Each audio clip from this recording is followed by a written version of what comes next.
Dios les bendiga, bienvenido a la Biblia en un año, día número 69. Estamos en la primera epístola de Pedro, capítulos 3, 4 y 5. Tenemos mucho material que cubrir en el día de hoy, so vamos a lo que vinimos. El capítulo 3 sigue el pensamiento del sometimiento, tocando sobre el tema de los matrimonios. Mientras que su amonestación a los siervos era solo del lado de los siervos, su amonestación a los cónyuges es recíproca, comenzando con las mujeres y luego amonestando a los hombres. Los primeros versos parecen ser con relación a mujeres cristianas cuyos maridos no eran creyentes, ya que les amonesta a ser sumisas y respetuosas como para convencerles a creer. Este contexto cambia todo sentido típicamente atribuido a los siguientes versos sobre el atavío de las mujeres. Aunque la amonestación a la sujeción es para todas las mujeres, el énfasis del segmento es sobre las mujeres en relaciones con hombres inconversos.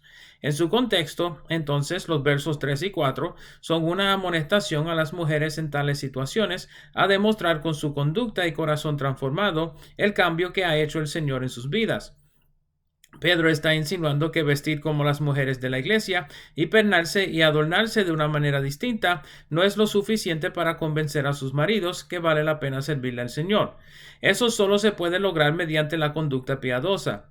Un espíritu afable y apacible, según Pedro, puede ser usado por Dios para trabajar en las vidas de sus maridos. Pedro da el ejemplo de Sara, la esposa de Abraham, como ejemplo del atavío interno de un espíritu afable y apacible.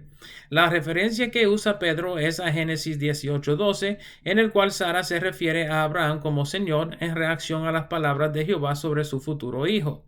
En el hebreo, el término que usa Sara es Adón, la raíz de Adonai. En el griego de la Septuaginta, cual estuviera utilizando Pedro y Silas, la palabra es kurios, cual se usa en relación al señorío de Jesús. De todos modos, lo importante de este segmento no es que Sara le haya llamado señora a Abraham, sino la observación de que sus palabras en Génesis 18:12 eran entre sí y no expresadas verbalmente. Esto refuerza el pensamiento de Pedro sobre el atavío interno, ya que la Biblia nos revela el pensamiento interno de Sara hacia su marido. La amonestación a los maridos es breve en el verso 7, pero sumamente importante. Pedro llama la atención a la fragilidad de la mujer, enfatizando su mérito de cuidado. También les menciona como coherederas de la gracia de la vida. Este punto es importante porque los judíos, semejante a sus más cercanos parientes árabes, no estimaban las mujeres de la misma manera que estimaban a los hombres. La mujer tenía un lugar secundario en la sociedad judía. En Números 27:4 leemos acerca de un caso de cinco hermanas cuyo padre había muerto y quienes le hacían petición a Moisés para heredar la tierra de su padre porque no tenían varón que la heredara. Pedro enfatiza el lugar de las mujeres en la iglesia como coherederas de la gracia, lo cual iba en contra de sus preconceptos de herencia y el lugar de las mujeres. Al final de la amonestación está una advertencia sobre descuidar a sus mujeres. Al hacerlo, pondrían en riesgo su relación con Dios, ya que sus oraciones tendrían estorbo. La idea que propone Pedro es similar a lo que menciona Santiago en cuanto al uso de la lengua para maldecir. No podían esperar tener una mejor relación con Dios que la que tenían con sus esposas, quienes como coherederas también eran formadas a imagen y semejanza de Dios. El uso del término finalmente en el verso 8 pareciera indicar que Pedro está por terminar su epístola, pero este no es el caso, sino que se refiere al final de su discurso sobre la sujeción y el sometimiento. En este último segmento se enfoca en mantener la paz entre los mismos creyentes como una entidad social. En los versos 8 y 9, Pedro sugiere que sean de un mismo sentir, demostrando amor los unos a los otros, a practicar la justicia y bendecir en vez de maldecir. Noten la referencia al llamamiento como herederos. Es una referencia a lo que acaba de decir sobre las mujeres en el verso 7. Los coherederos son todos formados a imagen y semejanza de Dios, por lo cual deben llevarse en paz los unos con los otros. Los versos 10 al 12 son una referencia al Salmo 34, versos 12 a 16. Los versos tienen un contexto doble. Primeramente, que la paz entre los hombres conlleva el disfrutar la vida sobre la tierra. Segundo, como implica Pedro, que la paz y la justicia durante la vida terrenal conlleva el disfrutar de la vida eterna. Noten el verso 13 entonces en este mismo contexto. Si haciendo el bien son maltratados y vituperados, verdaderamente le hacen bien, afirmando su lugar en la vida eterna. Los versos 14 al 16 son instrucciones para el manejo de las persecuciones. Los creyentes no habían de amedrentarse frente a las persecuciones. En esto Pedro habla de experiencia propia, siendo que conoció la persecución, pero también la osadía que da el Espíritu Santo. Pueden ver Hechos 4:13 para más detalle. En vez de amedrentarse por la persecución, Pedro les insta a un mayor conocimiento de la verdad en las Escrituras, estando listos para presentar una defensa por su fe a cualquiera quien se lo pidiera. Las persecuciones tenían el fin de provocar a los creyentes a la mala conducta para luego acusarlos y condenarlos. Si aprendieran a presentar una apacible pero firme presentación de su fe, evitarían caer en la provocación y harían conocer la injusticia de quienes los vituperaban. Esto es lo que Pedro afirma en el verso 17. Los versos 18 al 22 traen conclusión al segmento utilizando el ejemplo del padecimiento de Jesús sobre la cruz. El verso 18 enfatiza la justicia de Dios, siendo sin pecado, en que padeció a gusto de los injustos para deshacer las obras del pecado. Los versos 19 y 20 han sido punto de contienda entre los eruditos. No obstante, las palabras de Pedro son bastante claras. Lo sucedido en el verso 19 aconteció luego de la muerte de Jesús sobre la cruz. Pedro menciona a Jesús vivificado por el Espíritu, pero esto no es necesariamente en el cuerpo resucitado. Lo contencioso del verso es sobre su predicación a los espíritus encarcelados. Aunque este tema es bastante profundo, podemos mirar para nuestros propósitos lo que dice el texto en su debido contexto. Primeramente, que Jesús, estando en el poder vivificador del Espíritu, predicó. Esto en su forma más básica y reforzado por estudios a profundidad, significa que Jesús haya hecho este acto luego de su muerte en la cruz y antes de su resurrección corporal. Segundo, les predicó a espíritus. Aunque algunos han tratado de enseñar que estos espíritus fueran los ángeles caídos, el contexto no lo apoya.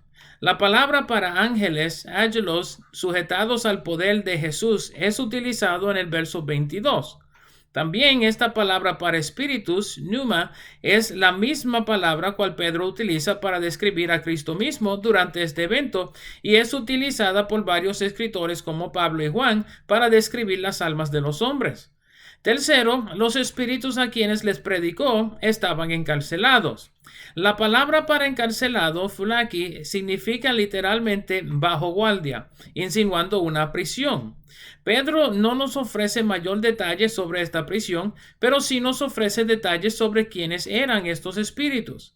El verso 20 implica que eran los que habían sido desobedientes antes de que Noé hiciera el arca. De esta manera podemos concluir que Pedro atesta a un evento luego de la muerte de Jesús sobre la cruz, pero antes de su resurrección corporal, en el cual Jesús, estando en el Espíritu, les predicó a las almas perdidas del Antiguo Testamento en los días antes del diluvio. Noten que Pedro no indica lo que sucedió como resultado de esta prédica. Sin embargo, siendo que tanto Pedro como también su audiencia conocieron los escritos de Pablo, puede ser que Pedro estaba afirmando lo mencionado por Pablo en Efesios 4:8, donde Pablo escribe: subiendo a lo alto, llevó cautiva la cautividad y dio dones a los hombres. Esto es una aparente referencia al Salmo 68, verso 18. Sin más explicación sobre el asunto, Pedro sigue su tema con énfasis sobre el diluvio como tipo del bautismo, por el cual se salvaron solo 8. Noé y su familia. Noten en el verso 21 que aunque Pedro comenta que el bautismo salva, explica que el bautismo no quita el pecado. Más bien está explicando que el testimonio del bautismo es la transformación de la conciencia en el cual el individuo se gira hacia Dios y se decide seguirlo de lleno. El capítulo termina con la mención de Cristo ascendiendo al cielo y sentándose a la diestra de Dios. Noten las referencias a los ángeles, las autoridades y las potestades. El capítulo 4 entonces hace la transición de la explicación del padecimiento de Cristo a la aplicación a los creyentes. Pedro les exhorta a hacer del mismo pensamiento de Cristo, padeciendo con tanto de deshacerse de las obras del pecado. De esta manera pudieran desechar la concupiscencia para vivir conforme a la voluntad de Dios. Los versos 3 al 5 hablan acerca de la condición de quienes son llamados los gentiles en este instante. Esto parece ser de nuevo una referencia a los romanos, entre otros, y su cultura perversa y permisiva. Noten en el verso 4 cómo Pedro describe que los tales se sorprenden de que los creyentes no vivan el mismo estilo de vida. Por lo tal, los perseguían y los ridiculizaban. Sin embargo, según el verso 5, los tales tendrán que darle cuenta a Dios en el juicio final. El verso 6 se debe tomar en este contexto mencionando que el evangelio fue predicado aún entre los que habían muertos en la fe, ya sea por persecución o enfermedad, para que, habiendo evitado los placeres de este siglo, pudieran disfrutar de la vida eterna. Aunque los hombres inconversos no podían entender por qué los creyentes no buscaran divertirse en los placeres de esta vida, los creyentes deberían tener su mirada en la vida venidera. Los versos 7 al 11 terminan el segmento con unas instrucciones sobre la conducta de los creyentes en el desempeño de sus ministerios. Primeramente, deberían mantenerse fervientes en la oración. Noten las palabras del verso 7 y compáralos con lo que escribe Pedro en el próximo capítulo. Igualmente, deberían demostrar el amor los unos a los otros, hospedándose como le fuera necesario, esto posiblemente por la persecución de los romanos, sin murmurar entre ellos mismos. Los versos 10 y 11 enfatizan que el ministerio de la iglesia sea para la gloria de Dios y no la gloria de la iglesia. Los versos 12 al 19 traen un resumen de lo que el apóstol ha escrito hasta el momento, principalmente que los creyentes deben anticipar la persecución como fuego de prueba para su fe. Segundo, que la iglesia había de padecer como Cristo también padeció. Tercero, que la persecución solo es persecución cuando es por injusticia. Los creyentes deberían vivir piadosamente, no mereciendo el castigo de los opresores.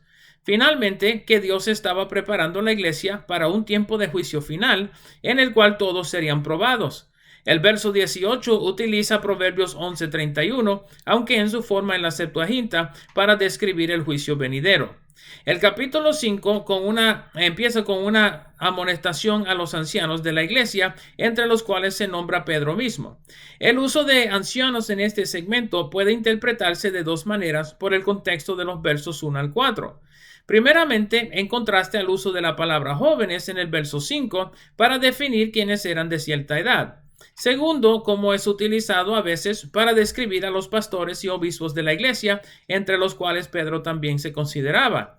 Los versos 2 al 4 parecen favorecer la implicación de los pastores y obispos, ya que trata acerca del cuidado de la iglesia, definida como la grey de Dios. Estas palabras son interesantes por cuanto probablemente provienen de la experiencia de Pedro con Jesús en la playa luego de su resurrección en Juan capítulo 21. La palabra de los pastores se había de llevar con un corazón tierno y apacible, desinteresado y con respeto. Noten cómo Pedro cualifica su uso de la palabra voluntariamente en el verso 2, describiendo que sea en voluntad de cuidar a la grey que entraran al ministerio, no por obligación. Luego menciona que sea sin interés en ganancias deshonestas. No es una indicación que los pastores debieran laborar voluntariamente, sino que su ocupación en el pastorado sea por su deseo de servir a la grey. El verso 3 refuerza el pensamiento con la indicación que los pastores debieran dirigir por ejemplo, no como autoritativos. Noten en el verso 4 la alusión a la venida de Jesús, llamado en este verso el príncipe de los pastores. También indica un galardón para quienes hayan ejercido fielmente el oficio pastoral. Los versos 5 al 7 utilizan el término joven de similar manera al término anciano. Esto probablemente es en contraste a su uso en los primeros versos, indicando no tan solamente quienes eran de menor edad, sino a quienes eran de menor madurez espiritual. El verso 5 utiliza Proverbios 3:34, también en la Septuaginta, para amonestar a los creyentes a vivir en humildad ante Dios y ante uno al otro. Los versos 6 y 7 complementan el pensamiento, definiendo que Dios tiene cuidado de ellos y que los exaltará a su debido tiempo. Los versos 8 y 9 llaman la atención a la obra del enemigo en destruir la fe de los creyentes. El verso 8 se asemeja al verso 9 del previo capítulo, donde Pedro insta a la oración, pero en este capítulo describe a Satanás como león rugiente. El verso 9 los exhorta a resistir al diablo, mencionando los padecimientos de los creyentes en diversas partes. La implicación es que el enemigo utilizará los padecimientos de los creyentes para hacerles pecar en ira o venganza, o que los creyentes abandonaran su fe por motivo de las persecuciones. Los versos 10 y 11 contienen una breve doxología, engrandeciendo a Dios por lo que había de hacer en los creyentes luego de su tiempo de persecución y padecimiento. La epístola termina con unos saludos finales. Noten en el verso 12 que Silvano fue quien ayudó al apóstol a escribir tan elocuentemente su epístola. La segunda epístola de Pedro utiliza un griego más vulgo que el de la primera epístola, indicando la ausencia de Silvano. La referencia a Babilonia en el verso 13 ha sido de confusión, con muchos manteniendo que fuera una referencia a Roma. No obstante, es probable que Pedro utilizara el término en referencia a quienes estaban en contra de los propósitos de Dios, quienes en este caso serían los romanos. Donde quiera que haya estado, había una iglesia en la ciudad, la cual envía saludos a los creyentes.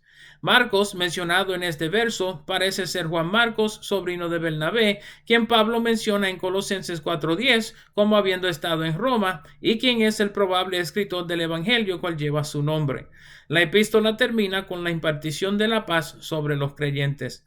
Estos han sido los capítulos 3, 4 y 5 de la primera epístola de Pedro. Espero les sea de provecho, sigan hacia adelante y nos veremos por esta parte de nuevo mañana. Dios les bendiga.